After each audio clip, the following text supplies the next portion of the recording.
Chantal, 54 ans, se sent bien chez elle dans son nouvel appartement de 29 mètres carrés. Pourtant, sa vie n'a pas toujours été aussi simple avant qu'elle loue ce logement à l'association Habitat et Humanisme. Elle s'est retrouvée à la rue, baladée de foyer en foyer. C'est un stress qui n'existe plus.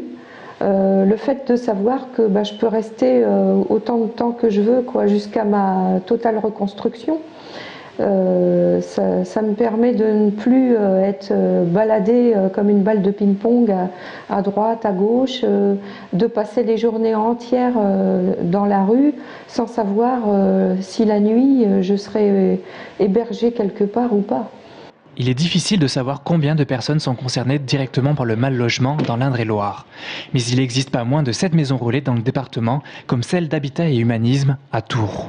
Il n'y a pas de profil type, il ne faut pas stigmatiser, et puis il ne faut pas être, dans le cas présent, avoir qu'un seul profil.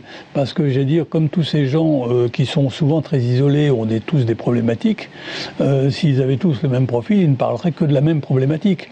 Donc ce qui est important, c'est qu'ils échangent sur leurs expériences, ils échangent sur leur vie, et du coup ça permet de rompre également la solitude qui était la leur avant.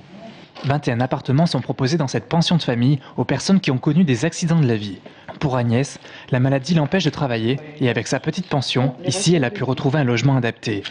Mais ce qui compte pour elle, c'est l'accompagnement social et surtout le soutien moral.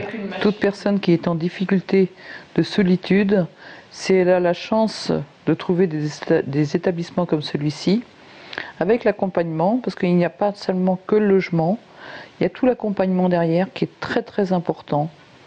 Et on a la chance d'avoir des gens qui sont très compétents ici.